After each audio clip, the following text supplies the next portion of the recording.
کیا کبھی آپ نے سوچا ہے کہ ایک دن آپ اپنی آنکھیں ہمیشہ کے لیے بند کر لیں گے اور پھر کبھی نہیں کھول پائیں گے اور اپنے پیاروں کی آوازیں آخری بار سنیں گے، لیکن ان کو جواب بھی نہیں دے پائیں گے؟ جب وہ وقت آئے گا، آپ کا جسم یہاں زمین پر ہوگا، لیکن آپ کی روح ایک اجنبی عالم کی طرف روانہ ہو جائے گی، تو پہلی رات اور اس کے بعد 40 دن تک آپ کیا محسوس کریں گے؟ آج ہم ساتھ مل کر اس راز بھری برزخ دنیا میں جائیں گے، وہ سفر جو ہر انسان کو کرنا ہے، لیکن ایک شخص کو یہ سفر بہت اچھی طرح معلوم تھا، ہمارے پیارے نبی محمد صلی اللہ علیہ وسلم۔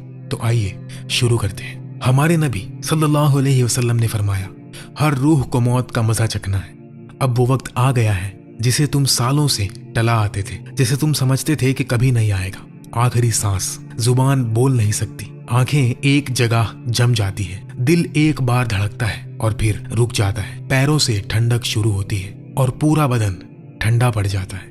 لیکن یہ کوئی معمولی ٹھنڈک نہیں، یہ اشارہ ہے کہ روح جسم سے نکلنے والی ہے۔ اس وقت روح پیروں سے نکلتی ہے، پھر ٹانگوں سے، پیٹ سے، سینے سے اور آخر میں گلے تک پہنچ جاتی ہے۔ سورہ الواقعہ میں اللہ فرماتا ہے، جب روح گلے تک آ جائے اس وقت سارا درد ایک ساتھ اکٹھا ہو جاتا ہے، جیسے کہ پورا بدن ایک ساتھ چاقوؤں سے کاٹا جا رہا ہو۔ حدیث میں ہے کہ روح شروع میں جسم میں آنا نہیں چاہتی تھی، اس لیے نکلنا بھی مشکل کر دیا گیا۔ اس تنقیح کے وقت آپ کے پاس ایک سیاہ روپ آتا ہے، شیطان، وہ لعنت اللہ جو زندگی بھر گمراہ کرنے کی کوشش کرتا رہا، آخری بار آتا ہے، اس بار ہاتھ میں پانی کا پیالہ لیے کہتا ہے، اپنا ایمان چھوڑ دو، یہ پانی لے لو۔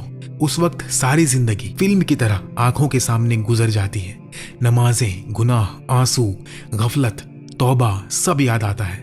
شیطان اپنے پرانے طریقے سے کان میں پھسپھساتا رہے گا، کبھی مر چکے ماں باپ کا روپ دھر کے آئے گا، کبھی دوسرے مذہب کی طرف بلائے گا، لیکن اگر دل میں سچا ایمان ہو تو آپ اس کی بات نہیں مانیں گے، اور اگر زندگی میں شک ہی شک تھے، ایمان کمزور تھا، تو آسانی سے دھوکہ کھا کر اسلام چھوڑ دیں گے آخری لمحے میں بھی۔ لیکن اس کی کوئی ڈائریکٹ حدیث نہیں ہے کہ شیطان پیالہ لے کے آئے گا، یہ تفسیر میں ایک ویک نریشن کے ساتھ ہے، لیکن اسے سن کر توبہ کرنا آسان ہو جاتا ہے۔ نبی صلی اللہ علیہ وسلم نے فرمایا، تم جس حال میں مرو گے اسی حال میں اٹھائے جاؤ گے۔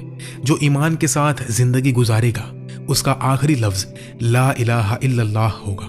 کافر کا موت کا عالم بہت دردناک ہوتا ہے، فرشتے پکارتے ہیں، اے بدبخت روح، نکل جہنم کے عذاب کی طرف۔ پھر روح کو رگڑوں سے کھینچ کر نکالا جاتا ہے، جسم لرزتا ہے، اندر کے اعضاء الٹ پلٹ ہو جاتے ہیں، جسم روح کو روکنا چاہتا ہے، لیکن فرشتے اللہ کے حکم سے زور سے کھینچ لیتے ہیں۔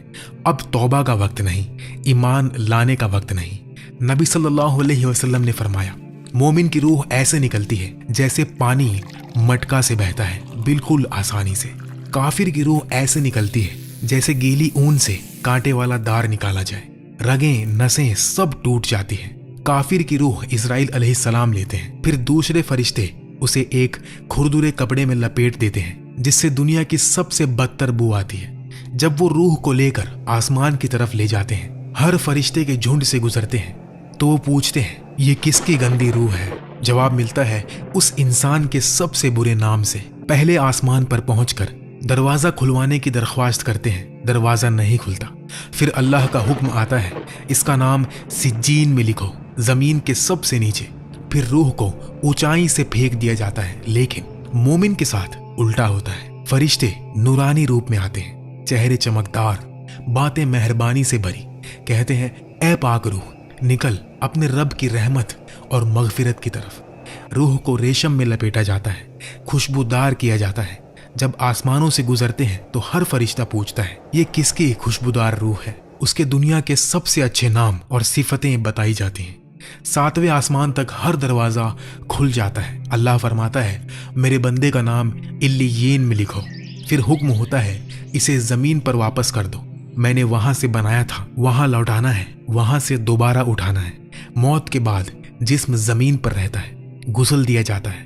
نبی صلی اللہ علیہ وسلم نے فرمایا، اپنے مردے کو اچھی طرح غسل دو، کیونکہ روح اب بھی جسم سے ایک عجیب تعلق رکھتی ہے۔ ہر قطرہ پانی، ہر چھوئن روح محسوس کرتی ہے۔ پھر کفن پہنایا جاتا ہے، ایک سیدھا سفید کپڑا بنا سلائی کا۔ جو شخص گھنٹوں کپڑے چنتا تھا अब सिर्फ 3 कपड़े, जनाजा होता है, नमाज जनाजा पढ़ी जाती है, फिर कब्र में उतारा जाता है, पहली मुट्ठी मिट्टी की डाली जाती है। आप सुन सकते हैं लेकिन जवाब नहीं दे सकते। सब चले जाते हैं, पैरों की आवाज दूर होती जाती है, फिर कब्र हिलती है, दीवारें फटती है, मुनकर और नकीर आते हैं, आंखों में बिजली, आवाज में गरज, बाल जमीन तक पूछते हैं, मन रब्बु का, तेरा रब कौन है? वो कहता है, मेरा रब अल्लाह है। मन दीनु का, तेरा दीन क्या है? वो कहता है, मेरा दीन इस्लाम है। और अब तीसरा सवाल, ये सबसे बड़ा, सबसे खूबसूरत और सबसे खौफनाक सवाल होता है। फरिश्ते कहते हैं, उन्जुर, देखो। और अचानक कब्र के अंधेरे में एक नूर फैल जाता है, एक चेहरा मुबारक जाहिर होता है। वो चेहरा जिसे दुनिया ने सबसे ज्यादा प्यार किया, वो चेहरा जिसे देखकर सहाबा रो पड़ते थे, वो चेहरा जो रहमतुल लिल आलमीन सरवरे कायनात मुहम्मदुर रसूलुल्लाह सल्लल्लाहु अलैहि वसल्लम का है। फरिश्ते कहते हैं, मा कुंत तक़ूलु फी हादर रजुल, ये शख्स कौन है? इनके बारे में तू जिंदगी में क्या कहता था? इन्हें जानता है? अब मोमिन के दिल से आवाज निकलती है, वो रो रो कर कहता है, ये अल्लाह के रसूल हैं, ये मोहम्मद सल्लल्लाहु अलैहि वसल्लम हैं जो हक लेकर आए।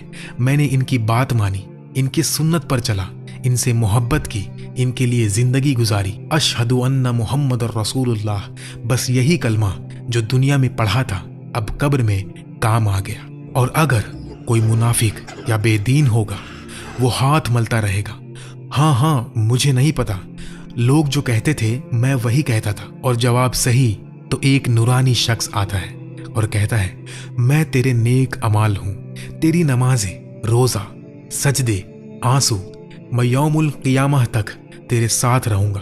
कब्र वसी हो जाती है, जन्नत का झोंका आता है, जन्नत का दरवाजा खुलता है, सुकून मिलता है। लेकिन अगर जवाब ना दे सके, गफलत में जिंदगी गुजारी, नमाज छोड़ी, तो वो कहता है, मुझे नहीं पता, मुझे नहीं पता। फिर कब्र इतनी तंग हो जाती है कि फसलियां एक दूसरे में घुस जाती है, जहन्नम का दरवाजा खुलता है, गर्म हवा और बदबू आती है। एक बदसूरत शख्स आता है और कहता है, मैं तेरा बुरा अमाल हूं।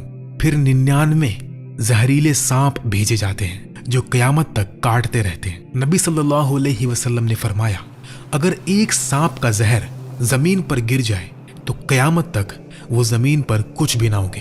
कब्र में चिल्लाने वाला चिल्लाएगा लेकिन कोई भी नहीं सुनेगा। हजरत उमर रदियल्लाहु तआला अन्हु ने एक ख्वाब में अली रदियल्लाहु तआला अन्हु से कहा, मुनकर नकीर ने हर चीज पूछी लेकिन अल्हम्दुलिल्लाह गुजर गया। बरज़ख असल में कब्र का रूहानी आलम है, ना सूरज फिर भी नूर से भरा हुआ। वहां मोमिन अपने पहले गुजर चुके प्यारों से मिलते हैं, बातें करते हैं। वहां खाना पीना, सुकून और खुशियां होती है।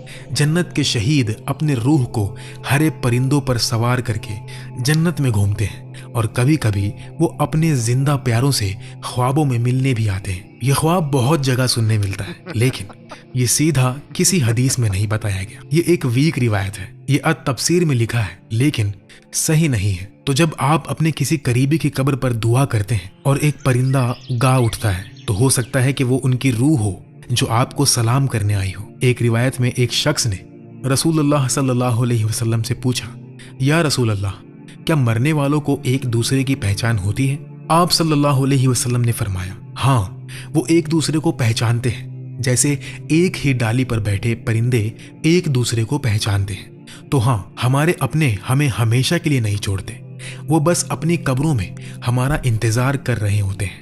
बरज़ख में वक्त दुनिया से बहुत तेजी से गुजरता है, ना उनकी मौत और ना हमारी मौत आखिरी है। रूहों का रिश्ता कभी टूटता नहीं, बस एक डायमेंशन का पर्दा बीच में आ जाता है। मौत रिश्ते खत्म नहीं करती, बस उसे दूसरी जगह ले जाती है।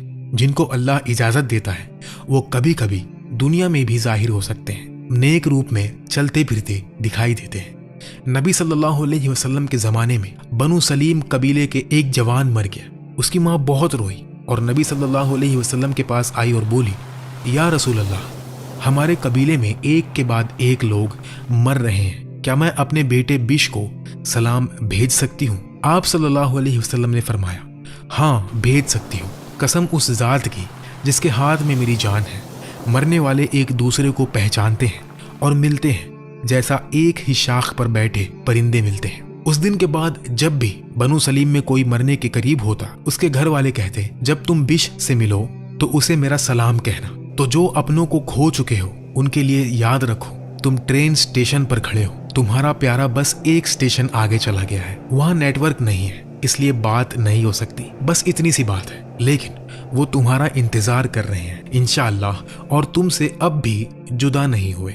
जो नेक अमल तुम करते हो, सदका देते हो, खुसूसन दीन के लिए जो कुछ करते हो, वो उन तक पहुंचता है और वो खुशी से झूम उठते हैं। सुफियान अथ-थौरी के कजिन ने बताया, जब मेरे वालिद गुजर गए तो मैं बहुत उदास रहता था, रोज कब्रिस्तान जाता था, फिर वक्त गुजरता गया, कम जाने लगा। एक दिन कब्र के पास बैठा था, नींद आ गई, ख्वाब में देखा कि कब्र खुल गई, वालिद कफन में बैठे हैं। मैंने रोना शुरू किया। वो बोले, बेटा अब आते क्यों नहीं? जब तुम आते थे मुझे सुकून मिलता था, जब तुम दुआ करते थे ना सिर्फ मुझे बल्कि कब्रिस्तान के सारे पड़ोसियों को खुशी होती थी। ये कहानी ऑथेंटिक नहीं है, बस एक मॉरल लेसन के लिए पॉपुलर है। ये फैब्रिकेटेड है और सूफी स्टोरीज में से है। तो कब्र में सुकून किसको मिलता है?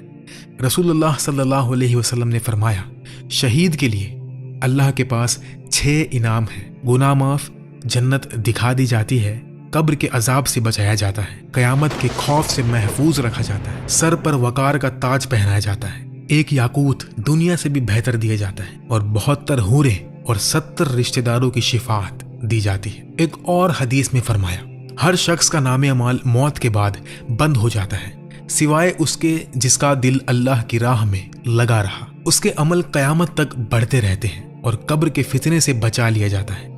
तुम्हारी नमाज, तुम्हारे नेक अमल, तुम्हारे सदका, ये सब मरने वालों के लिए दुनिया की हर चीज से कीमती तोहफे हैं। एक आदमी नबी सल्लल्लाहु अलैहि वसल्लम के पास आया और कहा कि मेरी माँ गुजर गई, अगर वो बोल सकती तो सदका करती, क्या मैं उनके नाम पर सदका दे सकता हूँ? आप सल्लल्लाहु अलैहि वसल्लम ने फरमाया, हाँ बिल्कुल, ये सिर्फ माँ बाप के लिए नहीं, हर अपने के लिए है। वो लोग एक स्टेशन आगे तुम्हारा इंतजार कर रहे हैं, जब तुम पहुंचोगे तो वो कहेंगे जो तुमने भेजा था सब पहुंच गया। हजरत उमर रदियल्लाहु ताला अन्हु ने पूछा, या रसूलल्लाह, कब्र में जब मुनकर नकीर आएंगे तो क्या हमें वही अकल होगी जो अब है? आप सल्लल्लाहु अलैहि वसल्लम ने फरमाया, हाँ बिल्कुल वही। उमर रदियल्लाहु ताला अन्हु बोले, तो फिर कोई डरने की बात नहीं। उसी वक्त आयत नाजिल हुई, अल्लाह मोमिनीन को दुनिया और आखिरत में कलिमाए साबित से कायम रखेगा। जब तुम कब्र में जाओगे तो वहां एक नई फैमिली तुम्हारा इंतजार कर रही होगी। रसूलुल्लाह सल्लल्लाहु अलैहि वसल्लम और सहाबा वो तुम्हारे नए घर वाले होंगे। जनाजे की दुआ में हम कहते हैं, ऐ अल्लाह इन्हें बेहतर घर दे, बेहतर फैमिली दे, बेहतर स्पाउस दे। कुछ उलमा कहते हैं ये बरज़ख के सालेह रूहों की तरफ इशारा है। कुछ कहते हैं दुनिया वाली फैमिली ही रहेगी, लेकिन सारे गिले शिकवे, गुस्सा, बुराइयां खत्म हो जाएंगी। कुछ कहते हैं जन्नत में अपने और दीन के साथी दोनों साथ होंगे। हर तरह से बात यही है कि रिश्ता कभी टूटता नहीं। हर दुआ, हर सदका, हर कुरान की तिलावत जो तुम उनके नाम पर करते हो वो उन तक नूर बनकर पहुंचता है। कब्र में गर्मी, रोशनी और सुकून बन जाता है। इंसान के सेंसेस लिमिटेड है, बाज 8 गुना दूर तक देख सकता है। मक्खी अल्ट्रा वायलेंट देख सकती है, बिल्ली अंधेरे में हिलती चीजें देख सकती है, कुत्ता दूर से सूंघ लेता है। अल्लाह ने हमें बिल्कुल परफेक्ट सेंसेस दिए हैं, जितना हम सह सकते हैं। नबी सल्लल्लाहु अलैहि वसल्लम ने फरमाया, जब मुर्गा बोले तो अल्लाह से भलाई मांगो, उसने फरिश्ता देखा है। जब गधा चिल्लाए तो अल्लाह की पनाह मांगो, उसने शैतान देखा है। कब्र के अजाब की आवाज हर जानवर सुनता है सिवाय इंसान और जिन के, और अगर हम सुन लेते तो जिंदगी गुजारना मुश्किल हो जाता। रूह का भी खुशबू होता है, जब नेक नियत करता है तो मुश्क की खुशबू उठती है, बुरी नियत से बदबू। रसूलुल्लाह सल्लल्लाहु अलैहि वसल्लम ने जब बदकार रूह की बदबू बताई तो अपने नाक मुबारक पर हाथ रख लिया। नेक रूह जब उठती है तो फरिश्ते कहते हैं ये खूबसूरत खुशबू कहाँ से आ रही है। मरने वाले अपनों के अमल देखते हैं, अगर अच्छे हैं तो खुश और अगर बुरे हैं तो दुआ करते हैं, ऐ अल्लाह इसे भी हिदायत दे जैसे हमें दी। पहले 40 दिन बहुत अहम होते हैं। रूह कब्र में अकेली डरती हुई लेटी होती है। फिर फरिश्ते आते हैं, तेरे बेटे ने दुआ की, तेरी बेटी ने सदका किया, तेरे सिखाए हुए इल्म पर किसी ने अमल किया। ये ऐसा है जैसे जलती जमीन पर ठंडी बारिश है। ये जिंदा लोगों के लिए भी सबक है। एक दिन हम भी कब्र में होंगे, कोई हमारे लिए भी दुआ करेगा। मौत के बाद 3 चीजें हमेशा फायदा देती है: सदका जारिया, नफामंद इल्म, नेक औलाद जो आपके लिए दुआ करे। कब्र में जब रूह डरती होती है और फरिश्ते कहते हैं तेरे बेटे ने दुआ की, कब्र नूर से भर जाती है। कब्रों की जियारत करो, ये आखिरत की याद दिलाती है। सूरह अल मुल्क कब्र के अजाब से बचाती है। जो ये सूरह रोज पढ़ता था, अब उसकी कब्र में वो सूरह पहरा दे रही है। सूरह यासीन, सूरह फातिहा, सूरह इखलास, हर आयत कब्र में रोशनी बनकर उतरती है। जो गुनहगार कब्र में जाता है उसके सामने पर्दा उठाया जाता है। देखो, ये दुनिया थी जिसके पीछे तुम भागते थे, अब ये जन्नत थी जो तुमने खो दी। और फिर दूसरा पर्दा उठाया जाता है। तुम्हारा माल अब दूसरों के पास है, तुम्हारे बच्चे खा रहे हैं, तुम्हारे जिस्म को कीड़े खा रहे हैं। आवाज आती है कुछ भी साथ नहीं गया। और सबसे बड़ी खैरात थी तुम्हारी उम्र, वो अल्लाह की राह में ना गुजरी तो क्या फायदा। अमीर हो या गरीब, कब्र में सब बराबर है, सिर्फ अमल काम आएंगे। ऐ अल्लाह, हमें ऐसा मरना नसीब कर कि कब्र रोशन हो, आखिरी कलमा ला इलाहा इल्लल्लाह हो, हमारी कब्र जन्नत का बगीचा बन जाए। अगर नबी सल्लल्लाहु अलैहि वसल्लम आज हमें देख रहे होते तो क्या कहते? जिंदगी एक स्टेज है, मौत के बाद ऑडियंस में बैठना है। फरिश्ते, रसूलुल्लाह अपने जो पहले गुजर गए वो सब देख रहे हैं, अभी भी वक्त है। नमाज ना छोड़ो, तौबा को ना टालो, दिलों को जोड़ लो, माफी मांग लो। ऐ अल्लाह, हमें ईमान के साथ जीना और ईमान के साथ मरना नसीब फरमा। कब्र में तन्हा ना छोड़ना, रोशनी और सुकून अता फरमा। जो भी ये वीडियो देख रहा है उसकी और उसके अपनों की कब्रें जन्नत के बगीचे बना दे। असली जिंदगी कब्र से शुरू होती है। आज जो जी रहे हो वो कल कब्र में काम आएगा। कब्र या तो जन्नत का बगीचा होगी या जहन्नम का गड्ढा, तो फैसला आज तुम पर है। तो अगर कभी तुम्हें लगे कि तुम अकेले हो इस बड़ी दुनिया में, याद रखो ये चैनल तुम्हारे लिए ही बनाया गया है। वीडियो को शेयर कर दो, सब्सक्राइब कर दो ताकि और दिनों तक ये बात पहुंच सके। अल्लाह हम सबको हिदायत दे। आमीन।